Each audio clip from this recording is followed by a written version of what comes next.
5 billion people would be dead. The population of the planet currently is what, 8 billion? Yes.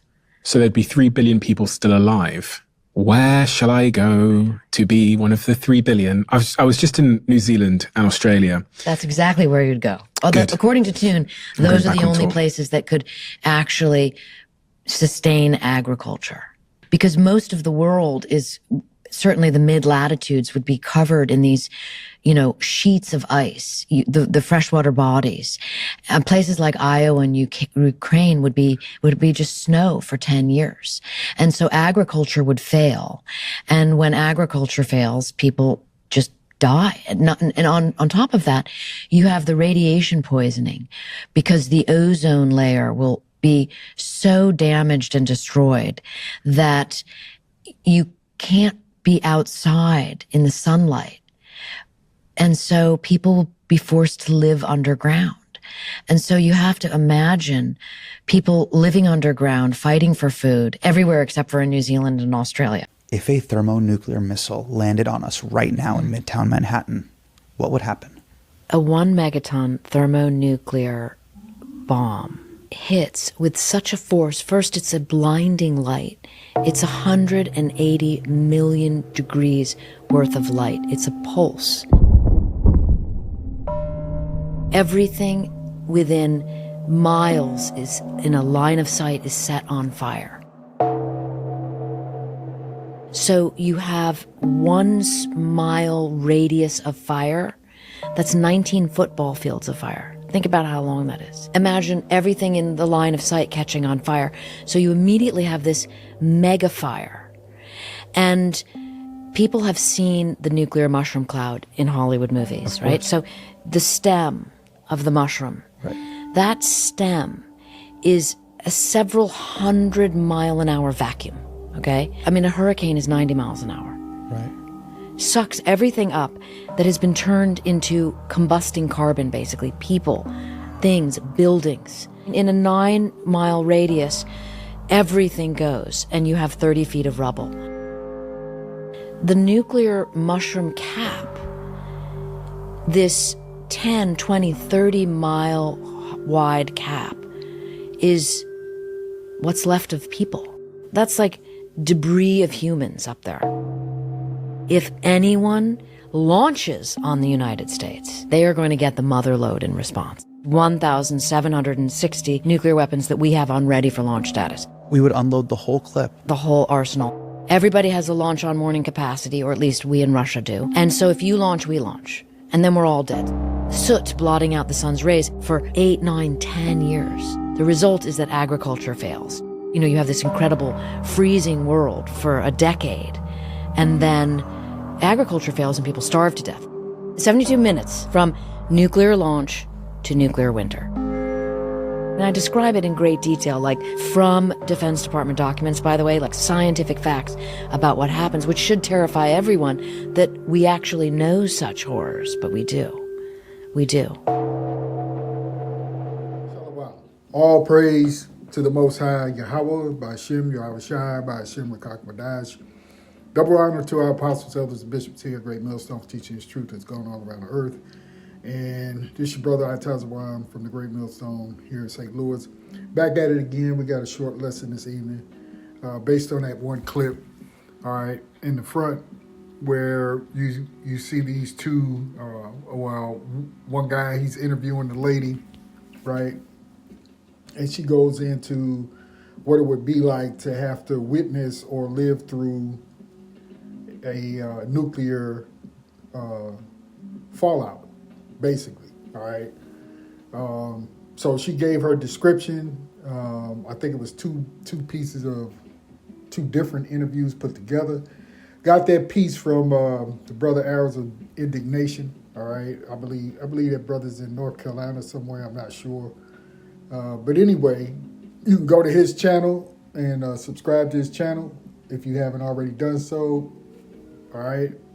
And be edified by that brother.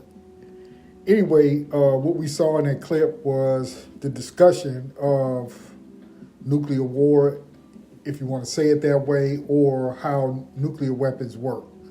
all right, and the amount of destruction that they're capable of, all right. And she talked about the cloud, right, the stem, okay, the amount of force or heat, light, and so on, right?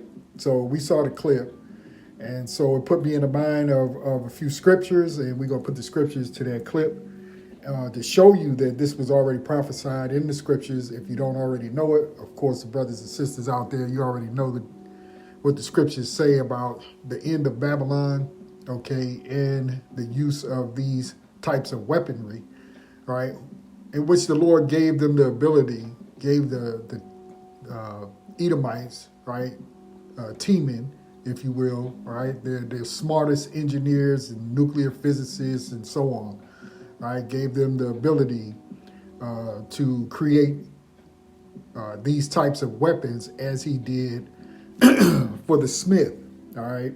So anyway, let's jump in real quick right here. Hopefully this won't be that long. Isaiah 54, and let's just jump in right there, verse 7. It says, "For a small moment have I forsaken thee, but with great mercies will I gather thee." Right? So, of course, the Lord put all types of hell and affliction on us, right? But in the last days, he has his remnant, he has his prophets, his teachers, and the believers, right, in Yahweh Shem Yahushai, all right? And in the last days, these who are the elect of the Lord, we call ourselves the hopeful elect in this day, right, hoping that we make it, because our hope is in the Lord, Yahweh Shem Yahushai, all right? But the remnant of the Lord will be gathered together, will be saved, all right? And even in totality, all of Israel will be saved, all right? They'll be reborn in the kingdom, those that be destroyed on this side because you refuse to repent, all right? You're still going to come back in the kingdom through the loins of the men, all right, that the Lord saves as his remnant or as his elect. And even the elect women, right, they'll bear those seeds, right? Anyway, that's another topic. Let's stick to what we're going after here, all right, about nuclear war and the weapons, right, to destroy. You see? Verse 8, "In a little wrath I hid my face from thee for a moment, but with everlasting kindness will I have mercy on thee, saith the Lord thy Redeemer. For this is as the waters of Noah unto me," right? So what did he do with the waters? He destroyed the earth, right, and saved eight and destroyed all, right, outside of that 8, Noah and his family, you see. So this time around, it'll be done with fire, all right, because it's been often said water and fire are the best cleaning agents, if you will. "For this is as the waters of Noah unto me, for as I have sworn that the waters of Noah should no more go over the earth, so have I sworn that I would not be wroth with thee, nor rebuke thee. For the mountains shall depart, and the hills be moved, but my kindness shall not depart from thee," talking about the elect of Israel. "Neither shall the covenant of my peace be removed, saith the Lord, that have mercy on thee." You see, he's going to ultimately have mercy on all Israel, but as we say in this day and time, the elect of the Lord. All right. "O thou afflicted," who was afflicted? The Israelites, all 12 tribes. All right. And we've been mostly afflicted by this man, Esau, Edom, the wicked, chiefly Amalek. Okay. "O thou afflicted, tossed with tempest and not comforted, behold, I will lay thy stones with fair colors and lay thy foundations with sapphires. And I will make thy windows of the gates and the gates of carbuncle, Salakia, and all the borders of pleasant stones. And all thy children shall be taught of the Lord, and great shall be the peace of thy children," right? Because even in this current state, we're not at peace. We're not at rest. Okay, we're still held in captivity. We're doing the best we can on this side. Okay, but nonetheless, we have to wait on Yahushua to deliver us. Okay, verse 14, "In righteousness shalt thou be established. Thou shalt be far from oppression, for thou shalt not fear and from terror, for it shall not come near thee. Right? And this man has been terrorizing us, especially on this side of the world, right, for the last 400 years, all right, give or take. Behold, they shall surely gather together, but not by me. Whosoever shall gather together against thee shall fall for thy sake. Behold, I have created the smith that bloweth the coals in the fire, and that bringeth forth an instrument for his work. And I have created the waster to destroy, right? And so when you look at these Edomites and their technologies, all right, their technologies are to destroy. So it's like a smith who creates a weapon, you know, a smith of iron, okay, who makes weapons. So it's likened unto these devils today who have created all of these different technologies, right? Particularly, we're talking about nuclear weapons, all right? Let's just finish it out. No weapon that is formed against thee shall prosper, and every tongue that shall rise against thee in judgment thou shalt condemn. This is the heritage of the servants of the Lord. Yahweh Hashem Yahushai, and their righteousness is of me, saith the Lord. Yahweh Hashem Yahushai. Okay. So though they created all these different weaponry, it is the Lord that gave them the vision, the technology on how to do it, just to bring about the end as he has written it. You see? So it's funny that, not funny ha-ha, but funny peculiar. Here you see what in verse 16, right? Behold, I have created the smith that bloweth the coals in the fire, right? And that fire of nuclear weapons, right? And bringeth forth the instrument, that instrument of nuclear warheads for his work, and I have created the waster to destroy. And so here you find an article, right, that says Destroyer of Worlds. The National World War II Museum has an article on it, right? And there you see the mushroom cloud. But it's funny to me that it says Destroyer. You see? Destroyer of Worlds. We'll read just a little bit of it, but you can go and get this and read it yourself online here, just as I have. All right? And it says on July 16th, let me see if I can highlight it. 1945, the world's first atomic bomb detonated in New Mexican, Slovakia. It says New Mexican, I guess it's supposed to be New Mexico desert, releasing a level of destructive power unknown in the existence of humanity, emitting as much as 21,000 tons of TNT and creating a fireball that measured roughly 2,000 feet in diameter. The first successful test of an atomic bomb, known as the Trinity test, forever changed the history of the world, right? And they have it here again in the photo, you see, talking about that mushroom cloud that lady was speaking on, right? Let's read a little bit of this. We might read this whole first section, and then if you want, you can go read it yourself. It says how they came about it. All right, it says achieving the monumental goal of splitting the nucleus of an atom known as nuclear fission. I guess it's supposed to be fusion, maybe. I don't know. Fission came through the development of scientific discoveries that stretch over several centuries, beginning in 1789, when German scientist Martin Klaproth, right? And we said that the Teemen, right, are the Germans, you see? Discovered the dense metallic element he called uranium.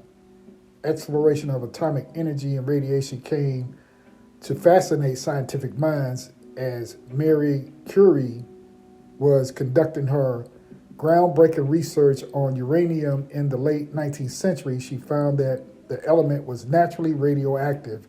Curie created the term, quote unquote, radioactive to describe the emission of electromagnetic particles from disintegrating atoms. Curie's discovery of radioactivity in elements forever changed the nature of atomic science.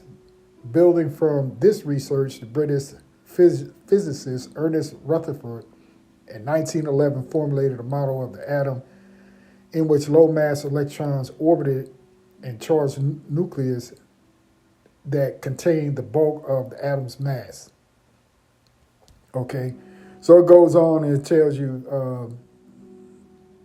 all about the history of how it was developed, and then what would later become what was known as the Manhattan Project, I think. I think that's what they called it. Yeah, here it is right here. You see? And it goes into that during the time of World War II and how they developed this atomic bomb, if you will, all right?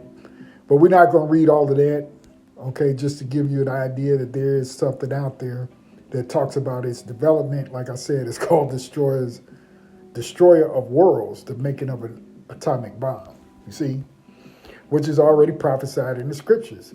Now, this guy here is known as Robert Oppenheimer, all right? And he was the one that saw the Manhattan Project, right? This guy here. And I believe they made a movie a few years back about called Oppenheimer. I think that was the name of it. Let's see here. It says, let me see. J. Robert Oppenheimer, born Julius Robert Oppenheimer, February 18. Oh, he died on February 18, 1967. Was an American theoretical physicist who served as the director of the Manhattan Project. Where were we? He was the overseer of the project, right? As it says here, Salakia. I tell you, boy, nobody calls you until you're in the middle of a lesson. Here.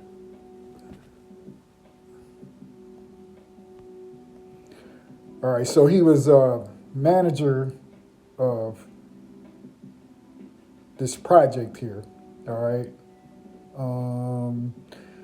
During World War II, he's often called the father of the atomic bomb for his role in overseeing the development of the first nuclear weapons, right?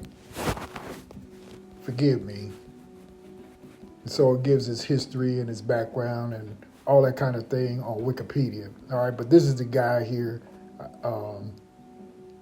that was the overseer over the Manhattan Project, all right? And I believe they made that movie based on him, okay? All right, so with that, let's move on. Go to the next scripture, like I said, because the scriptures speak, all right, and prophesy of the end of Babylon the Great, all right, what's, to come here, okay? And this is why, as we are considered the watchmen of the Lord, we warn the people, right, by being on the highways and hedges, by making these different videos and so on, okay?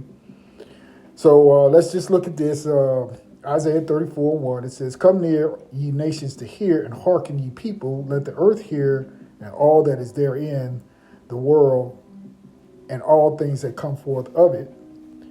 For the indignation of the Lord Yahweh Hashem Yahushua is upon all nations, and his fury upon all their armies. He hath utterly destroyed them. He hath delivered them to the slaughter. Their slain also shall be cast out. Their stink shall come up out of their carcasses, and the mountains shall be melted with their blood. And all the hosts of heaven, listen, shall be dissolved, and the heavens shall be rolled together as a scroll." And that's what you saw, that lady in the clip was talking about, the stem and then the roll at the top, you see? And so that's what it's describing, all right? "And all the hosts shall fall down as the leaf falleth off from the vine, and as a fallen fig from the fig tree. For my sword shall be bathed in heaven," right? The Lord's destruction, his sword, that destruction, right? Because what? Esau, Edom is the sword, right? And so it's coming from out of the heavens. Okay? All right. "For my sword shall be bathed in heaven. Behold, it shall come down upon Idumea and upon the people of my curse to judgment," right? By the hands of Esau and Edom to destroy himself. You see? Verse 6, "The sword of the Lord is filled with blood. It is made fat with the fatness and with the blood of lambs and goats, and the fat of the kidneys of rams. For the Lord hath the sacrifice in Basra." And we liken this place, Babylon the Great, spiritual Sodom, Egypt, Basra, okay, all rolled up into one, right, is this place known as America, all right? And a great slaughter in the land of Idumea, this land, right, because they're ruling from a chief seat here, you see. And the unicorn shall come down with them, and the bullocks and the bulls, and their land shall be soaked with blood, and their dust made fat with the fatness. For it is the day of the Lord's vengeance, and the year of recompense for the controversy of Zion, right? For all the bloodshed, for the mistreatment, right, by all these other nations too, all right? Not just Esau, Edom, he's chief, but, these other nations had a hand in it as well, all right? For the controversy of Zion, and the streams thereof shall be turned into pitch, and the dust thereof into brimstone, and the land thereof shall become burning pitch, right? That smoke, that blackness she was talking about, right? No water to drink, no food, right? The ecosystem is going to be done away with, per se, right?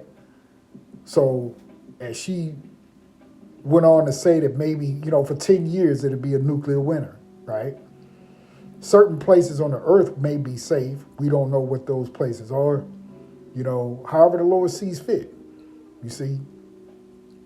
Going on, it says, verse 10, it shall not be quenched night nor day, the smoke thereof shall go up forever. From generation to generation it shall lie waste.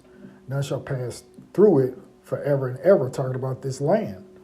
But the cormorant and the bittern shall possess it, and the owl also and the raven shall dwell in it, and he shall stretch out upon it the line of confusion and the stones of emptiness. They shall call the nobles thereof to the kingdom, but none shall be there, and all her princes shall be nothing. And thorns shall come up in her palaces, nettles and brambles in the fortresses thereof, and it shall be an habitation of dragons and a court of owls. The wild beasts of the desert shall also meet with the wild beasts of the island, and the satyr shall cry to his fellow, and the screech owl also shall rest there and find herself a place of rest, right? This place will be a place of desert creatures, All right, and nobody's going to live over here. Okay? Let's get a few more scriptures here that show you that this, again, to solidify the point that the Lord is going to bring judgment upon the nations, and particularly against Babylon the Great. All right, his elect will be saved. Okay? But that nuclear wind, or that energy, as she was describing it, is going to burn hotter than fire, right? However many million degrees she said it was, 180 million degrees or something like that. All right, that's enough to what? Burn buildings, cars, concrete, asphalt, right? And so on. Jeremiah 51:1, thus saith the Lord, Yahweh, behold, I will raise up against Babylon and against them that dwell in the midst of them that rise up against me a destroying wind, right? That wind of energy. And will send unto Babylon fanners that shall fan her and shall empty her land, right? This place is going to be barren. For in the day of trouble they shall be against her round about. Against him that bendeth, let the archer bend his bow, and against him that lifteth himself up in his brigandine, and spare ye not her young men, destroy ye utterly all her hosts, right? So once we get to that point where the Lord put the spirit on them to push them buttons, you best believe, all right, all bets are off, you see? Verse 4, thus the slain shall fall in the land of the Chaldeans, right? And these people who rule over us now are likened unto the Chaldeans. And they that are thrust through in her streets, for Israel hath not been forsaken, see, nor Judah of his power, of the Lord of hosts, Though their land was filled with sin against the Holy One of Israel, flee out of the midst of Babylon and deliver every man his soul, right? Separate ourselves spiritually. Be not cut off in our iniquity. For this is the time of the Lord's vengeance. He will render unto her a recompense. Babylon had been a golden cup in the Lord's hand that made all the earth drunken. The nations have drunken of her wine. Therefore the nations are mad. Babylon is suddenly fallen and destroyed. Howl for her, take balm for her pain, if so be she may be healed. We would have healed Babylon, but she is not healed. Forsake her and let us go every one into his own country, for her judgment reaches unto heaven and is lifted up even to the skies. The Lord hath brought forth our righteousness. Come and let us declare in Zion the work of the Lord our power. And so we're going to be joyful when we see Babylon burn to the ground. Lord's will, we make it to the chariots, right? We beamed up, we watch it from above, you see, and give all glory to the Lord. Make bright the arrows, gather the shields. The Lord hath raised up the spirit of the kings of the Medes, for his devices against Babylon to destroy it, because it is the vengeance of the Lord, the vengeance of his temple. You see, so the Lord going to put the spirit, those Medes very well is Russia and whoever else teams up with them, to shoot those nukes over here. All right, because you still got China, because all these nations hate Babylon. They hate America.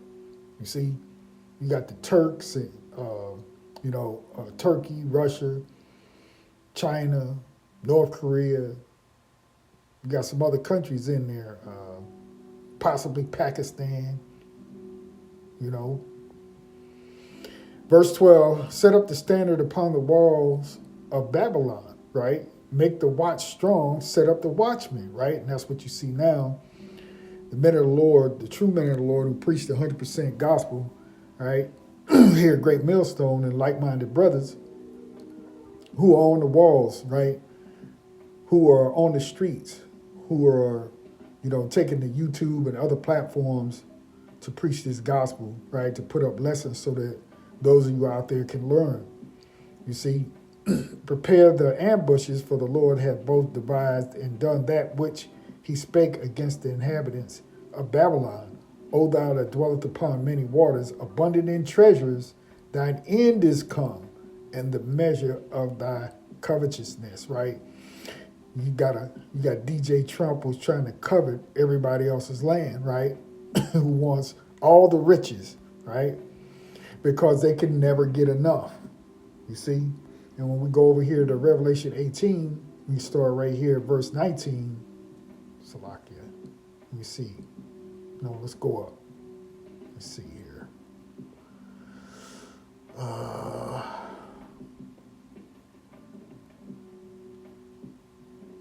Salakia. Let me see where I jump in. I didn't want to make this too long. We'll start right here, verse 9.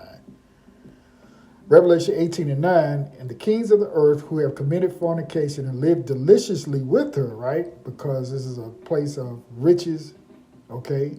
Where all these other nations became rich from dealing with Babylon the Great. Shall bewail her, Salakia, verse 9, and lament for her when they shall see the smoke of her burning, right? Which goes to show you some other nations and other places won't be hit. They'll still be able to see what's going on over here on this side of the earth. All right? Standing afar off for the fear of a torment, saying, alas, alas, that great city Babylon, that mighty city, for in 1 hour is thy judgment come. And the merchants of the earth shall weep and mourn over her, for no man buyeth her merchandise anymore. The merchandise of gold and silver, precious stones, and of pearls and fine linen, and purple and silk and scarlet and all thyme wood, and all manner vessels of ivory, and all manner vessels of precious wood, and of brass and iron and marble, right? And cinnamon and odors and ointments and frankincense and wine and oil and fine flour and wheat and beasts and sheep and horses, chariots, slaves and souls of men. And the fruits that thy soul lusteth after are departed from thee, and all things which are dainty and goodly are departed from thee, and thou shalt find them no more at all. The merchants of these things which were made rich by her shall stand afar off for the fear of her torment, weeping and wailing, and saying, Alas, alas, that great city that was clothed in fine linen and purple and scarlet, and decked with gold and precious stones and pearls, for in 1 hour so great riches is come to naught. And every shipmaster and all the company and the ships and sailors, and as many as trade by sea, stood afar off, right? All that commerce. And cried when they saw the smoke of her burning, saying, What city is like unto this great city? And they cast dust on their head and cried, weeping and wailing, saying, Alas, alas, that great city wherein were made rich all that had ships in the sea by reason of her costliness, for in 1 hour she is made desolate. Rejoice over her, thou heaven, and ye holy apostles and prophets, for the Most High has avenged you on her, right? Like we read in the scripture, right? Okay, that we're going to give glory to the Lord, okay, for taking down Babylon, all right?